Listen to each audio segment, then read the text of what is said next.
Assalamualaikum warahmatullahi wabarakatuh.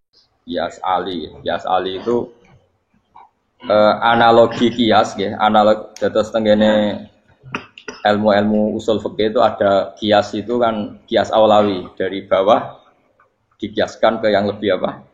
Atas. Ada kias setara namanya kias musawah setara. Ada kias fahwal khitab, maknanya ya orang pasti sadar kalau maknanya seperti itu. Sampean saya kira budaya jawab mau biasa mau. Budaya pantas, pinter pantas jawab baik. Kalau bolak-balik ngaji menerangkan. Kita ini hidup itu menjadi tahu apa malah menjadi tidak tahu gara-gara hidup. Nah, aku mari ke goblok sih, ora oleh. Gara-gara hidup menjadi tahu. Yo, ora sing bener gara-gara hidup menjadi tidak tahu. Kowe goblok ku sebab apa? Sebab tahu apa sebab tidak tahu? Wes gak polling gak apa-apa. Ayo 02 sik sebab tahu. Ini yang syukuran. Tahu. Hidup itu menjadi tahu menjadi tidak tahu. Oke, Mas. 01 ya. Oh. Menjadi tahu. Nah, hen tengah-tengah. Wong loro padha ora jelas ya, cara kowe. Ndak tahu. Berarti menang 0 piro. Biasa. Tawari ilmu hakikat ya. Jadi awal syaratnya jadi wali. Meskipun jadi wali ku yo angel tapi tak warai mukadimah ya napa. Jadi nak bar iki urung wali cek apa? Mukadimah. Nah, sekarang misalnya gini, saya mau minum teh. Jadi saya melihat teh. Terus saya minum teh. Karena saya fokus minum teh terus anak saya main di sekeliling saya, anak saya kecil misalnya. Terus jatuh. Saya ini dianggap bodoh kan? Bodoh kan? Gara-gara mau minum teh fokus saja, membiarkan anak jatuh. Yang andai kan saya tidak fokus minum teh, mungkin anak saya terkontrol. Terus ngerti ada cilik kan potensi apa? Begitu juga dunia. Gara-gara kita delok babunan ayu-ayu, delok gemerlapi dunia politik, delok hal-hal yang enggak penting, akhirnya melupakan hal yang penting. Sekarang misalnya Allah itu Ar-Razzaq, pemberi rizki, Allah itu Al-Mudabbir sing ngatur dunia. Gara-gara Fauzi terus meyakini satu makhluk apa yang nyelametno Indonesia. Ini kan dari iman kepada Allah menjadi iman kepada itu tidak boleh sih. Iman ya baik pangeran. Jadi dunia itu biasa wae ya. Oh, no manusia kok iso nentokno. Cuma ya tetap berorganisasi secara duniawi, tapi tetap sih menentukan. Iki rungono tenan awas. Nah karena kita hidup maka menjadi tidak tahu. Kita tahu itu menjadi tidak tahu. Surungono sehingga nanti tak terangkan sekian dalil dari Quran dan hadis. Gara-gara saya fokus minum teh, terlena mau ngopi, wah sena esok ngopi. Gara-gara terlena itu anak saya jatuh, menjadi tidak tahu. Begitu juga dunia. Makanya Allah sering memberi nasihat, fala taghurrannakumul hayatud. Kamu jangan tertipu oleh kehidupan dunia. Ibaratnya Allah menimpi direm, dat paling penting, paling pokok.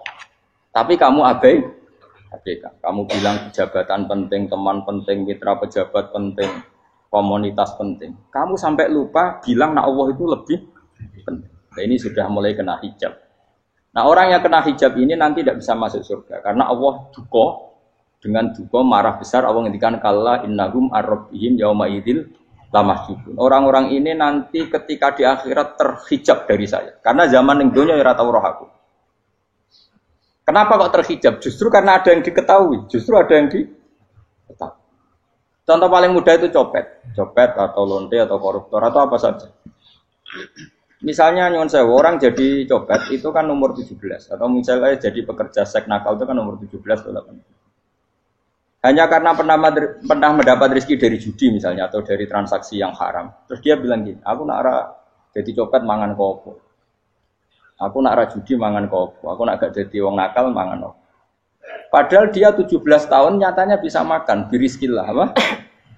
Tapi pernah merasakan 1-2 bulan dari rezeki haram, dia menvonis seakan-akan tidak bisa makan kecuali dari rezeki haram. Ya itu tadi, gara-gara tahu nikmatnya uang yang sepintas lewat haram, nyopet atau korupsi, terus menafikan nikmat-nikmatnya. Jadi dari tahu nikmatnya nyolong atau korupsi menjadi tidak. Makanya kalau dalam ilmu tasawuf itu gini Gifat Walian, manusia sekarang itu tidur, kalau mati baru bangun. Jadi cara ilmu tasawuf itu anna sunyamun wa idza matu intahu. Mungkin ada yang hafal tapi ra paham. Jadi rata terang. Annasu niyamun wa idza matu intahu. Manusa kabeh sak donya iku turu. Nek wis mati lagi tangi. Mergo kena wis mati iku lagi roh. Jebule sing hak tenan iku sujud ning pangeran. Sing hak tenan iku subhanallah walhamdulillah. Sing hak tenan iku muni Allahu akbar. Kae zaman ning donya dintekno kowe ngomong, Amerika super power. Kenal presiden penting, kenal menteri penting, kenal kiai gede penting. Iku mbok entekno. Barang-barang sing cara akhirat gak mendesak mbok entek. Wong nak ramangan mati, nak ra duwe gaji sumpek, pensiun sumpek. Hal-hal ya. Nanti setelah di akhirat kamu hanya tahu satu kalimatul haq, yaitu kenangan terbaik kamu di dunia itu sujud. Jika kamu getun ketika hidup tidak pernah sujud. Makanya kata Rasulullah nanti kamu tahu ketika di akhirat hatta takuna sajdatul wahidatu khairan minad dunya wa ma fiha. Sehingga kamu nanti tahu bahwa sujud satu kali itu lebih baik ketimbang dunia dan sisi. Karena ternyata setelah kamu di akhirat yang layak jadi poin kamu hidup di dunia itu hanya apa? Sujud. Nah, kan yang dunia kan WA penting, HP terbaru penting, babonan penting, mutra penting, ngomong terus berjuta-juta kalimat. Hanya karena kamu hidup. Kalau saya mati, kau ngerti, kau kabeh dak. Maka ilmu kamu itu setelah mati, lagi ilmu terlambat. Nah, pas ilmu mau terlambat itu Allah duka. Kalla apa alhaqumut takahatu hatta zurtumul qabir. Kalla saufa ta'lamun, summa kalla. Terus kalla law ta'lamuna ilmal yakin la tarawunnal jahim. Pas kowe ilmumu wis bener, Gusti ternyata penting sujud teng jenengan, ternyata penting jenengan Allah. Pas roh pas wayah mlebu neraka, kok wis kecewa. Ya saiki tapi wayah mlebu neraka, roh wis terlambat. Mane tak warai saiki bener roh pas wayah mlebu neraka. Kok nak roh terlambat, pas roh wayah mlebu. Sehingga ketika Allah melehno wong kafir, melehno itu mencibir orang kafir. Kata Allah begini. Ini mungkin yang hafal Quran bisa dicek lagi. Fakashafna anka ghita akafa basarukal yauma hadid. Jadi kata Allah ngomentari orang kafir ketika di akhirat, laqad kunta fi ghaflatin min hadza. Kamu lupa kan kalau ada akhirat seperti ini kata Allah. Fakashafna anka ghita aka. Sekarang kamu saya kasaf, saya buka semua fakta. Fabasarukal yauma hadid. Sekarang pandangan kamu tajam. Dulu di dunia bilang misalnya seks penting, dugem penting, narkoba penting, maksiat penting. Kalau enggak gitu saya pusing. Nanti di akhirat semua ini jadi problem. Artinya apa? Gara-gara di dunia melihat gemerlapnya dunia, dia menjadi tidak tahu pentingnya Allah, tidak tahu pentingnya akhirat. Maka dengan hidup malah menjadi tidak tahu. Maka untuk menjadi tidak tahu itu sebabnya dua. Makanya polling 01 dan 02 sama benarnya tadi.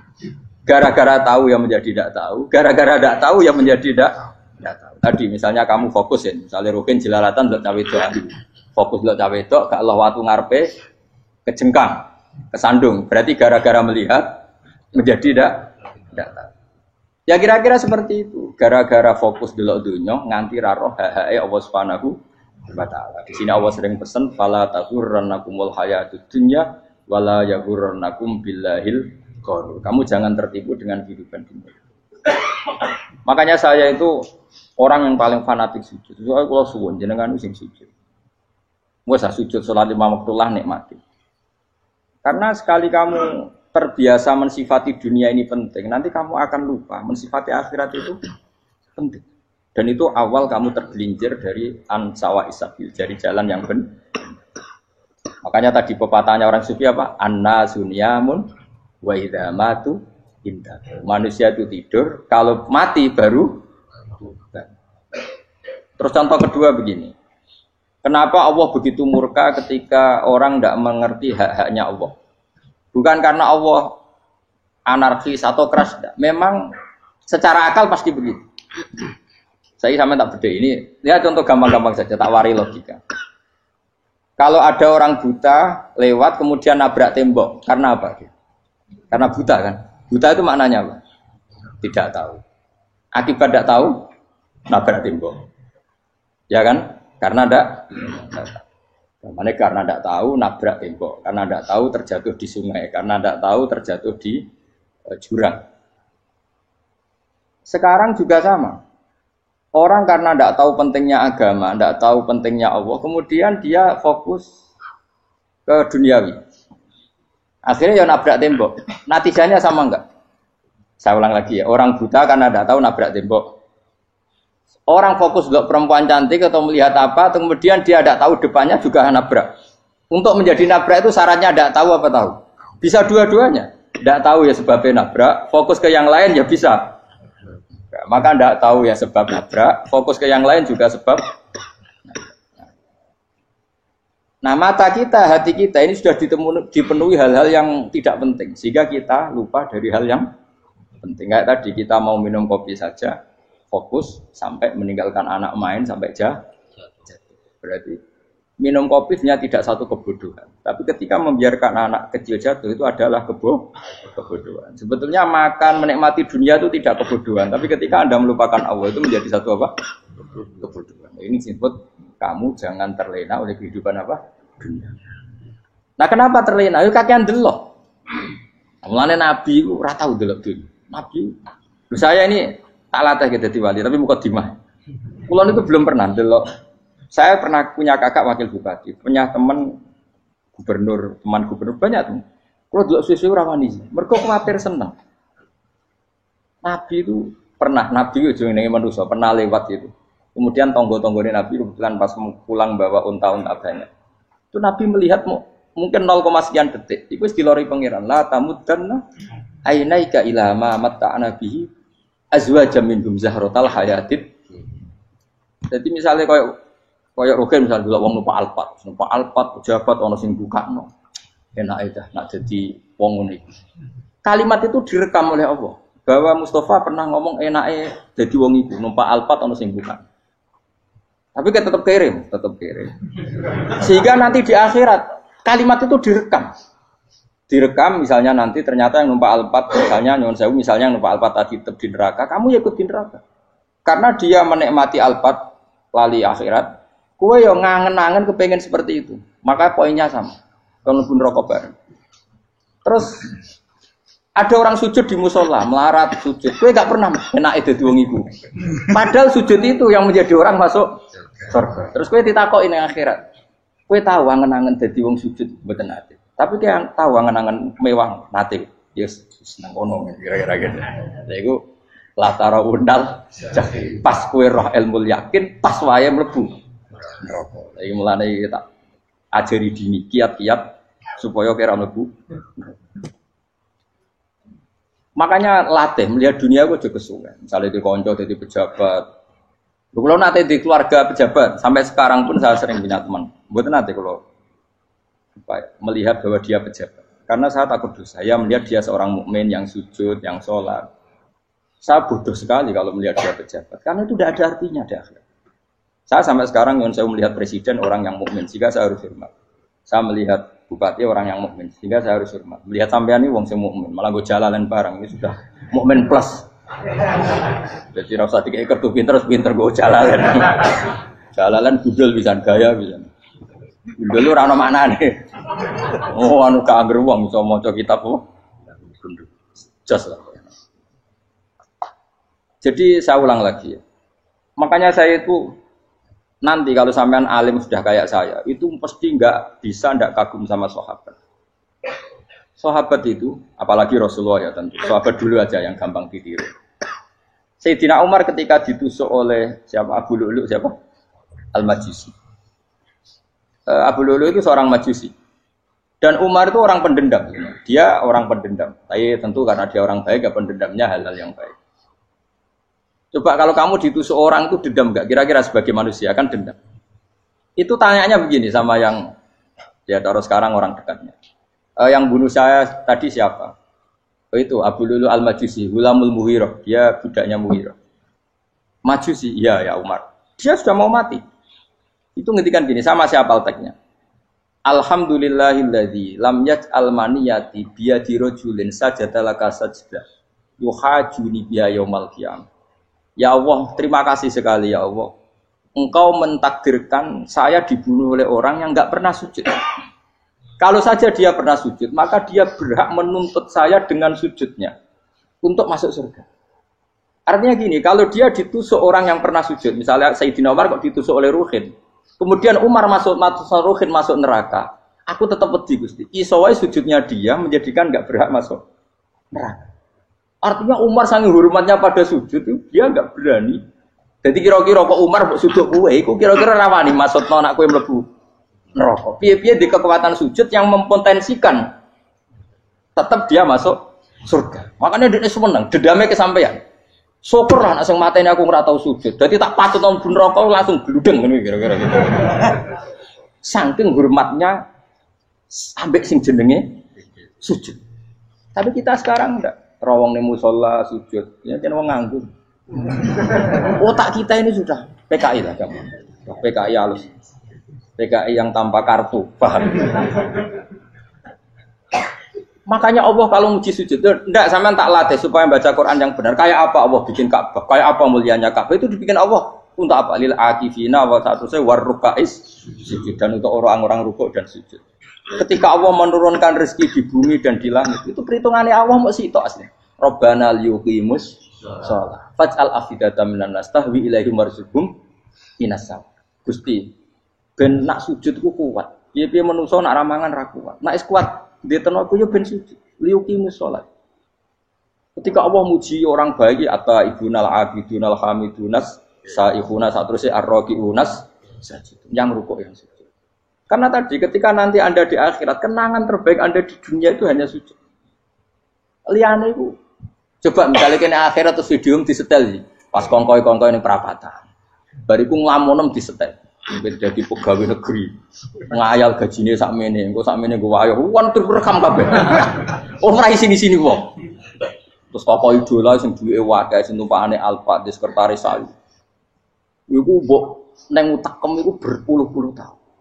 Dan itu jumlahnya poinnya misalnya 100.000. Bareng idolane Kanjeng Nabi mau 10%, cuma gayanya maca sholawat, tapi sebetulnya agak tahu bayangno ahli ini miskinan Mbak Amit nih miskinan. Gayanya maca sholawat aku teke ora tahu pengen melarat koyo. Itu direkam. Makanya dari Habib-habib sing alim-alim niku almar'u ma'aman ahabba hada targhib wa tarhib. Kita ini kan sering dimotivasi mubaligh. Mubaligh itu kan saya naik dhewe nang. Harus pokoknya seneng Nabi swarga. Dari Habib-habib sing alim nak ngritik, masalahnya dawe mu almar'u ma'aman ahabba. Wong dibarno wong sing diseneng.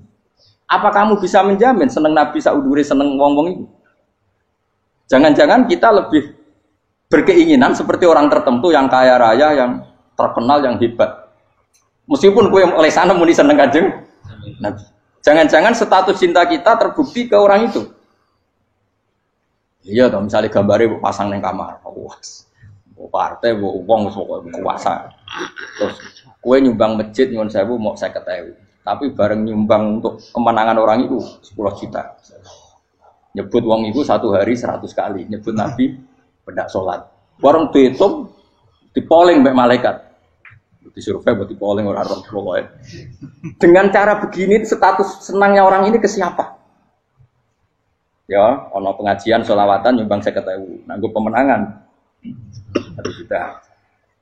Diundang hayya ala sholah melakukan ngenteni komat. Tapi nak diundang acara kampanye teko ngarep sedurunge 2 jam. Dari sekian di polling, terus kadar cintamu ke siapa coba? Dari sekian indikator misal cara polling. Jangan-jangan diputuskan lebih seneng ke itu. Ya sudah almarhum aman.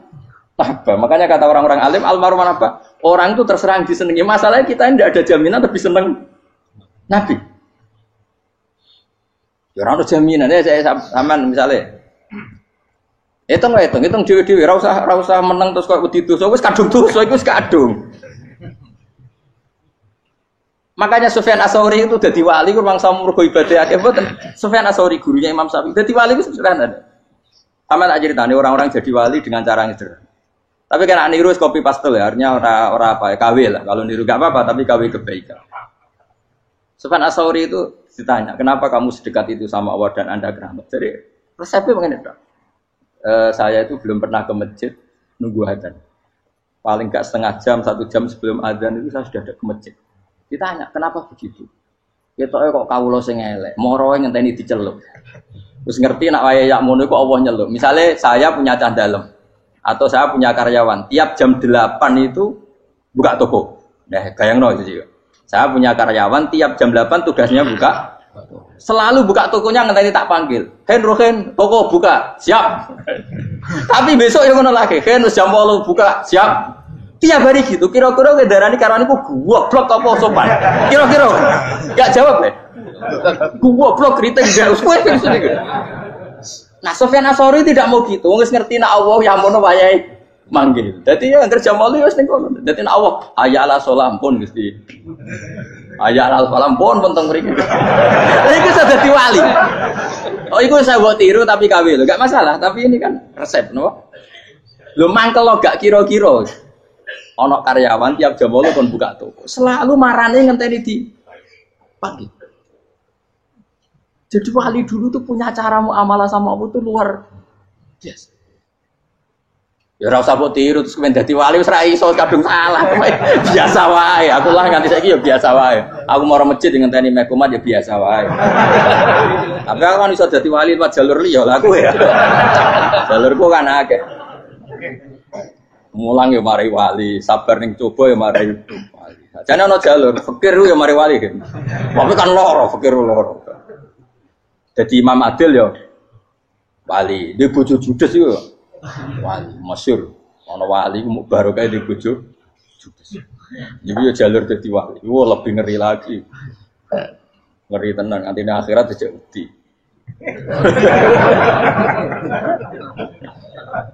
Jadi anak jote wae kan. Para suami takut istri silakan baris, bareng sing wis baris, bareng sing wedok. Pak Rene lho tetep moro-moro. Wah, wedi bojo kegawangan ini akhirat bahaya, you know. Yes. Bahaya wedi bojo nganti kegawan apa? Masyhur jadi cerita-cerita wali wis. Biasa ulang lagi ya. Latih, meskipun dari kecil latih. Makanya kamu tahu kenapa Quran itu kalau ngendikan sujud kayak gitu spesial. Balillah fa'bud wa kum minas syakirin. Jadi meskipun kita di dunia umumnya orang saya makan, saya minum. Saya juga punya istri, punya keluarga. Tapi saya belum pernah melihat anak saya itu sebagai anak saya. Saya kalau melihat anak saya ini teman sujud saya, nanti yang meneruskan sujud saya. Saya tenan kulon bolak-balik ditanya istri saya dan agak-agak marah. Terus Pak, kenapa kamu hormat sama anak sampai gitu? Kalau nanti manja gimana? Kalau terlalu manja, saya bilang itu udah anak saya. Itu nanti yang meneruskan sujud saya, meneruskan rukuk saya. Saya nanti pasti mati. Dan saya butuh di bumi selalu ada yang sujud sama Allah. Dan itu yang paling dalam otoritas saya itu anak saya. Orang lain itu enggak dalam otoritas saya. Jika kita melihat anak itu ini penerus sujud saya, penerus rukuk saya. Kita enggak sudah duniawi sekali. Rumah tanah, anak tua ben di rumah. Kapitalistik. PKI lah pikirannya yang ngono, Cina yang ngono. Wong fasek-fasek ning dalan ngono. Kowe nggawa jalalan ngalor itu lho PKI ngono. Jadi dulu itu kalau para nabi donga fahab li milladunka waliya yarithuni wa yarithu min ahli Yakub, seorang turunan yang meneruskan tradisi sujud, tradisi. Sehingga ulama-ulama dulu kalau dongakno anake ya min ahli sujud, wa min ahli Quran, wa min ahli sunnah napa. Enggak apa-apa kowe seneng donya gak apa-apa. Ora usah tak warai wis seneng dhisik. Paham? Dadi iki ora usah. Ora usah cara Gus Bak ra apa-apa. Ora usah tarani ra apa-apa wis mbok lakoni. Makanya kula suwun sangat. Sujud itu luar biasa. Nanti kamu di akhirat, kenangan terbaik Anda di dunia adalah pernah apa? Bayangkan kalau itu jadi orientasi Anda. Anda berpolitik, cek melok partai Gerindra, cek Golkar, cek PDI, supaya jadi penyuara sujud tidak dilarang di Indonesia. Karena umat Islam mayoritas. Saking mayoritasnya sampai pejabat rasolat terawani. Juga pejabat rasolat bakal dipilih. Itu berarti kamu berpolitik niat bikin satu pressure supaya standar orang benar adalah sing nopo? Sujud itu ya benar. Kok yang kaya kerja biar bisa beli tanah untuk masjid, yang orang miskin ikut menopang supaya masjid itu berdiri. Semuanya orientasinya menuju apa? Sujud. Jadi tidak sujud itu harus jadi wong khusyuk sing goblok terus sujud terus. Tahu-tahu negara dikuasai komunis misalnya. Terus akhirnya sujud gila. Termasuk menciptakan satu suasana Islami di negara ini juga berarti menciptakan keberlangsungan sujud. Karena dengan suasana Islami berarti sujud tidak dilarang bahkan dianjur dan sebagainya. Ini penting saya katakan karena kalau tidak diingatkan ruwet. Nabi itu pernah punya anak dalam. Anak dalam itu setelah mau boyong terus santri itu ditanya, kamu minta apa sama saya? Ya Rasulullah kasih waktu 1-2 hari mau saya pikir. Karena yang menanyakan orang yang sayyidul awalin wal akhirin. Setelah sekian 2 hari, minta apa kamu? Jaluannya gak tanggung-tanggung. As'aluka murafaqataka fil jannah. Saya minta jadi temanmu di surga. Oh Nabi kaget tuh. Kok kalian diwarai wong? Mboten nanti sing marahi. Nabi, kok Nabi diwarai wong ndak ada ya. Terus, kenapa kamu minta itu? Kata tadi, kalau saya minta dunia itu nanti zailah. Dunia itu pasti hilang, faniyah pasti hilang. Maka yang abadi adalah saya jadi temanmu di surga. Tapi apa kata Rasulullah Jabe? Fa'inni ala nafsika bikasrotis sujud. Ya sudah kamu bantu saya, kamu memperbanyak sujud. Kayak apa? Nabi pun mintanya fa'inni ala nafsika bikasrotis sujud. Saya bantu untuk menolong diri kamu memperbanyak apa? Makanya di pertama surat turun itu ada wasjud. Kamu bersujud dan kemudian mendekatlah kepada Allah. Tapi sekarang enggak. Karena kita kena hijab duniawi, mitra penting, semuanya penting. Dan semuanya penting itu makna di hati kamu adalah hadun. Bahkan ngidolakno kiai perkara hadun nafsu, kowe nak dadi kiai gede. Wah, teko ditolak Al-Badru. Wale napu pidato MC ne muni Saiful Fadilah wal Karomah, mbah sauni-unine MC. Bariku disangoni dihormat. Tekan muji ulama wae dari segi ya, bariku iso wayo akeh macam-macam. Utek nek selek, tekan muji ulama wis dari segi. Makanya saya ini termasuk ulama, kalau kan saya ngebis biasa. Kalau jarang kerso di panggungnya, seneng nunggu. Supaya semua ulama udah dipandang secara apa? Dunia. Saya sampai sekarang ngedus anak kulo biasa. Teng pasar gitu biasa. Kulo marung teng pasar mangan gitu biasa. Nak seneng kulo ben atas nama wong alim karena apa? Kalau kita terlalu menikmati dunia, lama-lama orang seneng ulama juga dari sisi dunia. Keren, jadi kiai teko disualami dicucupi, munggah. Ya enggak apa-apa itu enggak dosa sebenarnya, tapi takut saya utek elek-elek ini ngidolakno perkara duniawi, show-nya itu lho, Pak. Jadi wong ini tak pikir teko ngaji bar wis warmu paham karmu ora karep. Mulan ngarep ora ngaji karmu. Mesti rugi kowe ya, aku tenang ae aku. Ben orang itu latihan ikhlas, napa? Latihan. Lho kadang gitu protes mbek tiyang dia. Gus, jenengan sekali-kali nak tidak tak derekno kok umum. Aku tuh tidak mengharamkan itu, meneh kula dereng tuwa. Dereng haji malah turun, topa meneh. Dalane ra roh dereng kiai malah ngel-ngel wong. Ngurusin tahu tak kon derekno ning kota, tak kon sepeda motor kan terno ning gone Malibu. Dalane ora roh malah yo nerang. Lha kan dalan akhirat ora roh donya ora roh sing ora iku apa. Lah tak koyo wong ijo urip. Dalan dunia ora roh dalan akhirat ora mbok roh iku apa. Repot. Jadi kenapa saya ndak mau, bukannya menolak. Saya senang kalau kiai-kiai terhormat, senang sekali. Saya senang kalau ada ulama dihormati karena supaya jadi tradisi ulama itu terhormat. Tapi jangan semua ulama mau dihormati. Nanti lama-lama jadi siklus. Tekan mencintai kiai saja karena fasilitas. Gue seneng jadi imam masjid akbar, masjid Istiqlal, imam besar. Seneng mergo kenal presiden, datang dikawal. Seneng jadi sudes, wah keren, sholat ngarepe akbar, teko dikawal askar. Ya kalau seneng karena itu kan berarti menjadi dunia. Itu sirinya kenapa Rasulullah ketika ba'da Fathi Mekah sudah menguasai Mekah, sudah naklukkan Mekah Madinah. Nabi itu satu hari terbiasa.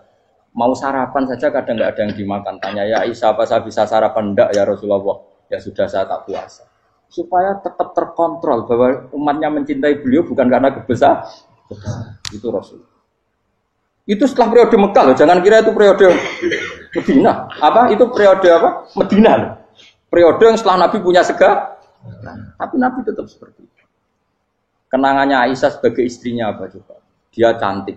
Cantik sekali. Aku tahu jajal turu ngarepin Nabi terlentang. Ya Nabi tetap sholat. Nak beliau sujud sikilku tak ingkretno.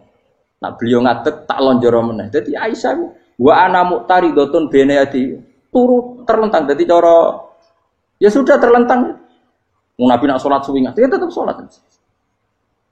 Oke di bojo ayu ora ngrasa salat. Bojo elek ora salat ngono. Bojo elek amen junub meneh wae. Wis kowe ora kena go contoh kasus wis wong kasus.